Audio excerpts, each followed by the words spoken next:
Hola familia Kubik, ¿cómo están? Espero que se encuentren muy, pero muy bien y pues bienvenidos a este nuevo video y bienvenidos al final de temporada de esta increíble serie. Y bueno chicos, sí, este es el final de temporada, son 6 capítulos increíbles, la verdad es que yo lo pasé bastante bien haciendo esto. Espero todos sus comentarios, que nos digan qué les pareció la serie completa, les gustaría que hubiera una segunda temporada, a quién les gustaría que invitáramos a esta segunda temporada. Pues bueno, ya saben, la cajita de comentarios está totalmente abierta para sus preguntas, comentarios y sugerencias. También no olviden suscribirse y activar la campanita de notificaciones porque como siempre estamos todo el tiempo buscando hacer y preparar sorpresas para ustedes. Y bueno chicos, este último episodio es con nada más y nada menos que Dana G. Dana G es una competidora por la WCA, es norteamericana, tuvo el World Record femenino en algún momento y es delegada de la WCA. Bueno, tiene aparte su canal de YouTube. Es una chica, la verdad, bastante admirable. Yo soy muy fan de ella, la verdad. Así que me van a ver en modo fan en todo este video platicando con Dana. Y bueno, espero que les guste. No se olviden suscribirse, activar la campanita de notificaciones y compartir este video con todo el mundo. Y nos vemos en un próximo video, en la temporada 2 en un review. Pues bueno, ya lo iremos descubriendo. Cuídense mucho.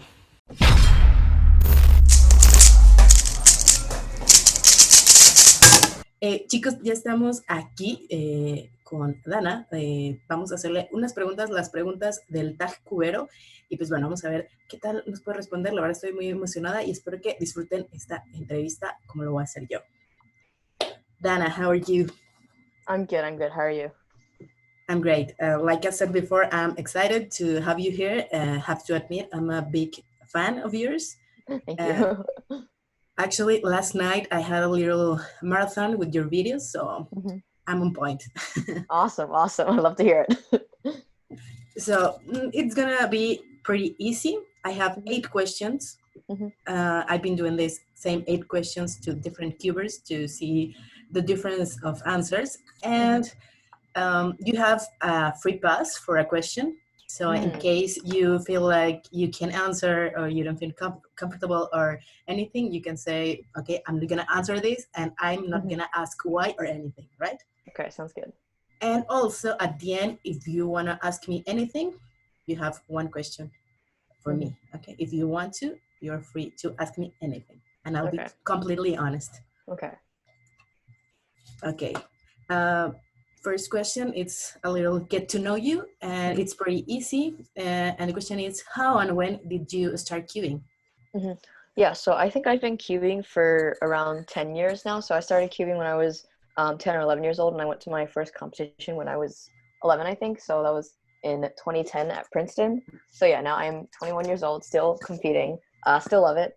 And by how I got into it, I think it was a bit of an accident. I think I was cleaning the basement one day and I found like a really, really old cube, and YouTube was sort of just getting started around that time. And I was like, okay, I want to learn how to solve this. And then it all sort of spun out of control from there once I went to my first competition.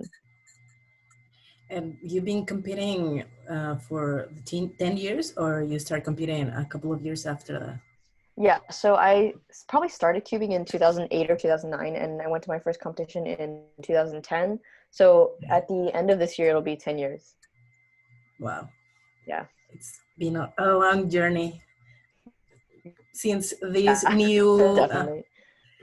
this new wave of queuing started again, right? It's almost the whole time because Hmm. it stopped for like 20 years, maybe or 15 years, Hmm. and then this new age of new cubers started, and it's been growing a lot. Hmm. Yeah, yeah. Okay, great. I already saw your video on how you start queuing. I don't know, it's Hmm. the same story. I noticed some Hmm. difference, but still, I'm Yeah, I feel gonna, like it's also like I was pretty young, so I don't remember yeah. everything exactly. Sort of, kind of the important details are there, like the time and things like that. Still, you have this video how you start queuing in your channel, so I'm gonna try to link it above in the, I don't know where it is, but I'm Hmm. gonna try to put Yeah, the little yeah, card with your video. yeah. Hmm. Okay, question number 2. When did you start considering yourself a speedcuber? I think at a pretty young age, I realized that Speedcuber can be defined relatively. Like a Speedcuber is someone who attempts to solve the cube as fast as possible. And by this definition, I was basically a Speedcuber by the time I went to my first competition. I think the definition of Speedcube doesn't mean you have to be objectively fast. Like you have to be top 1,000, top 100 in the world. It just means that you enjoy it and you try and get faster. So probably when I started competing.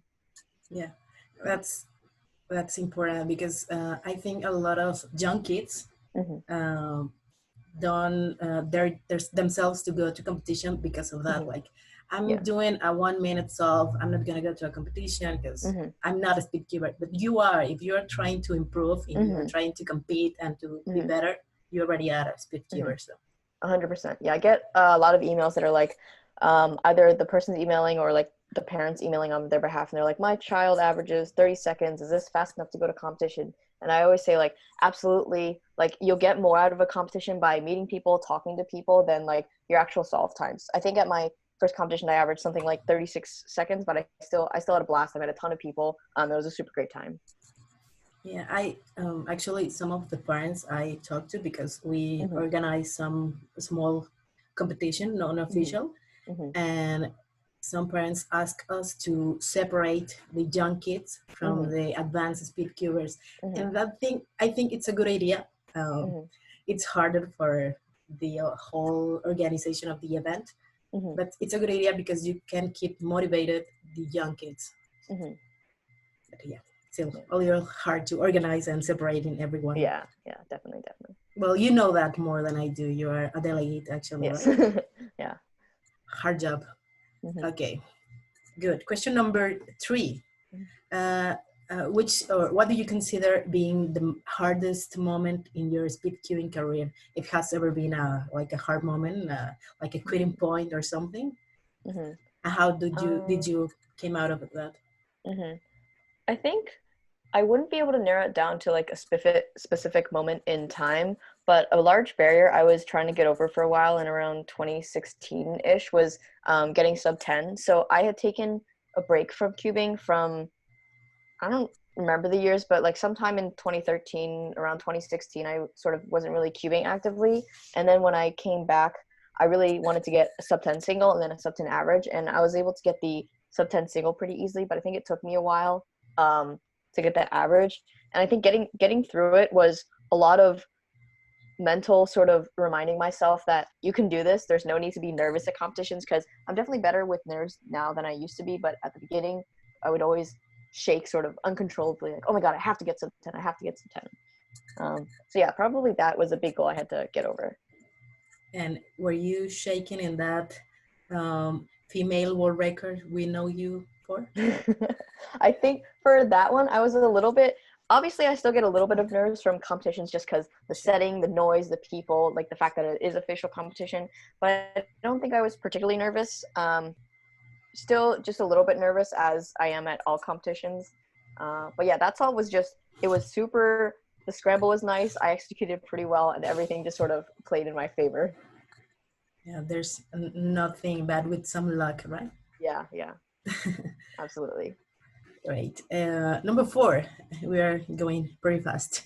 What do you think needs to change in the cubing world in order for it to grow a little bit more?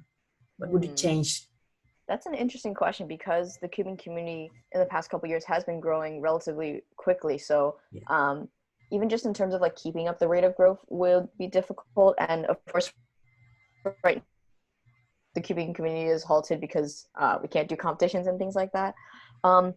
That's a really good question. I think a lot of our demographic is younger. So we would need to sort of entice cubers to stay in the community and also join. I'm not sure if there would be things you should look into for like advertising, that companies could like advertise to different demographics, because I feel like most cubers that I know sort of got into it organically or by themselves. So that's actually a really good question. I wouldn't be able to think of a specific plan to increase the cubing community, but I would love to see much more growth in the future.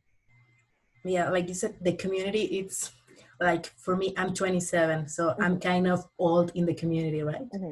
The competitors, or the ones that are more involved, are younger. And I personally think it has to do something with the professionalization of the sport.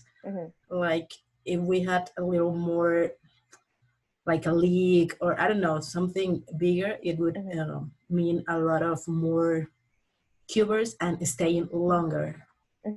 Because Yeah. real life and jobs and having to go to school, that's what separates a lot of competitors from the community, right? 100%. Yeah, that's why a lot of the community that is super active and is joining is super young, because they have the time. Like in high school, I basically stopped cubing for a couple years because school and stuff had ramped up, and I really wanted to get back into it in college, so I did that. But yeah, like the community is younger because they have more time, they have the energy and things like that. Yes. Yeah. But how do you do it? Because you compete, you are a delegate, you have a job, you make content for YouTube, like you do a lot. Yeah. And though you are supposed not to have a lot of time, but you still do it. How do you manage that? Yeah, honestly, it's come down to time management skills. I think in high school, I objectively didn't have as much stuff to do as I am now, but my time management skills weren't as great.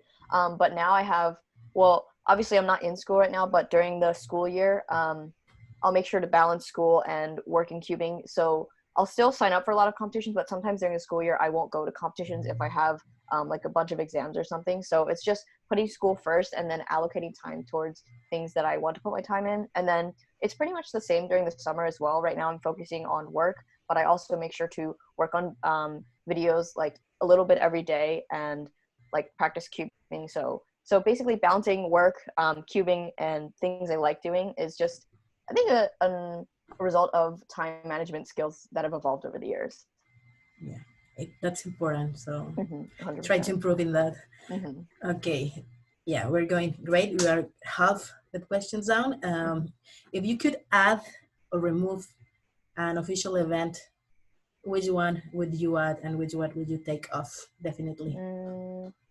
I don't know about add because I don't do too many non-WCA events.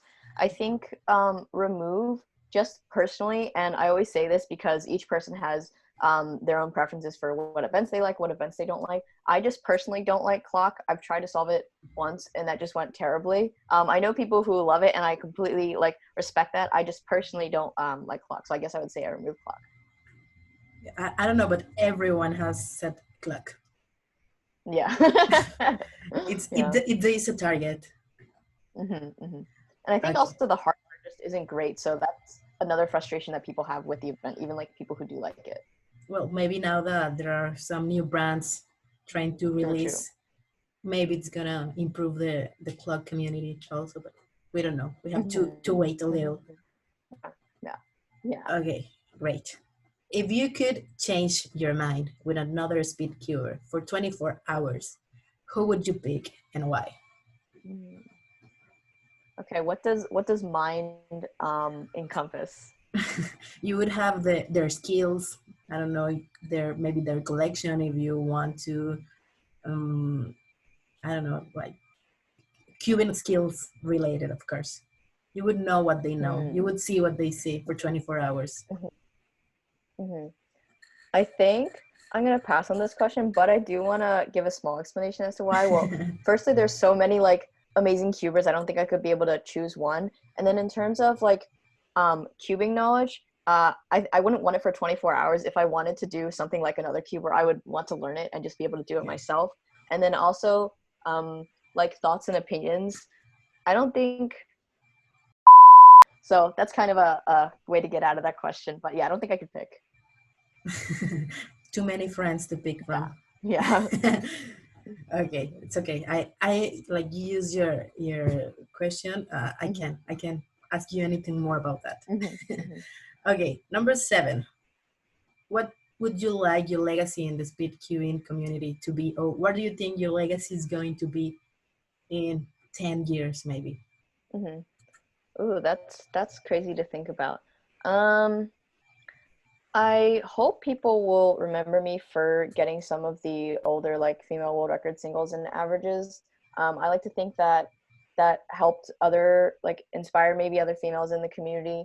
For me, at least, when I started getting back into cubing, I was looking at like how other females were solving. And I was like, ooh, I want to beat that. I want to get faster than that. So I think that, and maybe more locally, like be known / remembered as like a delegate and an organizer. This assuming that I'm not in the cubing community, which I don't know what that will look like 10 years from now. Yeah, it could change a lot. And Mm-hmm. talking a bit about what you said, being the female world record, Mm-hmm. you are one of the few. There are really, really little Mm-hmm. women involved in queuing community. Yeah. Why? Why do you think is that? Yeah. I think people have this sort of stereotype towards cubing that they hold towards other sort of like sports or like mental games, things like chess and that, where the community generally is boys. Um, I think when I started cubing my first competition, there were exactly 3 females, and I got to know both of them, the other ones. So that was 3, including myself.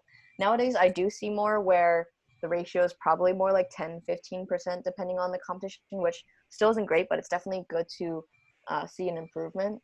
Um, yeah, so I think there's so few because the type of, I guess, sport that speed cubing is tends to attract more males and females. Um, and yeah, I think that also females may be discouraged from joining the community because there are so few of us. But I think that's been changing over the past couple of years, which is really good. And you're part of that. Like you inspire, like you see that there's this girl competing against the great cubers and Mm-hmm. doing it pretty good, we can Mm-hmm. say. Yeah. Mm-hmm. So you are an, I think you're an inspiration. You are someone I personally look up to. So Oh, thank you. like here in Mexico, we don't have many women involved. Mm-hmm. If you think 20, 15% it's good, we have Mm-hmm. maybe 1 or 2 girls in competitions of Mm-hmm. 50, 70 Mm-hmm. competitors. So it's not many. And we have some that are pretty good cubers Mm-hmm. and women involved in organization, but competitors, not Mm-hmm. that many. So Mm-hmm. yeah, I hope it changes with the time. Mm-hmm. Yeah. Yeah, I hope to see more girls like that. That's Yeah. like a personal 100%. agenda. Yeah. Yeah. Definitely. Okay, great. So, wow, it's been pretty fast. We got to the final question, Mm-hmm. and that's an easy one. Okay. What's the most important advice you can give to young cubers, to new cubers that are starting to keep motivated to keep queuing for a long Mm-hmm. time? Mm-hmm. Um, for the long run, honestly, the best piece of advice, and I think largely why I'm still cubing, is because you just need to enjoy it. I see so many young cubers. It's almost disheartening a little bit who are like, oh my god, I have to get better. I have to get sub 13. I have to get sub 12, and then they get so upset. They're like on the verge of tears if they don't beat their PB. Whereas at the beginning, I was sort of like, yeah, this is kind of fun, and also like meeting a lot of people, getting to go new places. That's really helped my longevity. Just truly enjoying the competitions and the learning process and the practice and meeting new people and getting to go new places. So honestly, cubing, the enjoyment itself from competitions probably is like 20% actually solved and 80% like going new places, meeting new people. If you're like in a different country or something, trying new food, things like that, meeting new friends. And honestly, that's more important to me and definitely helps longevity, because if you meet people and you become friends with them, you want to see them at more competitions and you'll go to more in the future. So yeah, just definitely enjoy it and don't stress too much about your time. Like, obviously, everyone wants to improve. You should practice to improve, but it shouldn't be your number one priority. Yeah, times are important, but it's not everything. 100%. Uh, as ridiculous as it might sound, it's not all about the cube. It's more than just the cube. Yeah. And that's, yeah, that's something like meeting new people, having new friends. Like this, maybe like now we can go to competitions like physically, but we are doing a lot of online things, being able to connect like with you, with the kids watching this. So we have to focus in the big picture. Great. Well, you passed the test. Awesome. I love that. Okay. At the beginning, I told you if you wanted to ask me anything, if you could think of a question for me, Mhm. you could do it. So if you have one, go ahead. Hmm. What's your favorite memory in the cubing, like in your cubing career that you've had? Yeah, for me, it's a lot different than yours. I'm not like a competitor. I'm more in the organization, little events for here in the city. Just as important. Yeah, and I remember one time I was really stressed about the event. Like we wanted to the times and all of that, and I was really stressing out and running around. And there was this little kid that was like 8 or 9 years old, I think, and he was just sitting there cubing with one of his friends, and he literally said, "This is the best day of my life." Oh, that's so cute. And Yeah. it's cute because it's a little guy, and I was really stressing. I was like, yeah, it was really hard, and just having that light at the end of the tunnel, like, yeah, it's worth it. It's worth all of that I've been going through. It's just a few hours for them. Of course, it's a little kid. Much longer. Gonna have a lot of great days in their lives, but it was amazing, and I think it's worth giving them a little joy. Definitely. Yeah, that was my great. Well, yeah, I'm gonna start getting up. No, it's good though. I definitely, at competitions I organize or I delegate, when people come up to me, especially the parents, when they email me, when they say like after the competition, like, thank you so much for your hard work. We had such a great time. It really makes my day. Yeah, it's amazing because maybe we think about it like it's just an event. We are like trying to finish it and just go home and rest. But I think at the end it keeps a little bit of that event. It lives on everyone that is there. So especially little kids, that is their first memory and queuing. Definitely. So, yeah, that's pretty good. So yeah, we did it. Yeah. I really appreciate your time. I really appreciate that.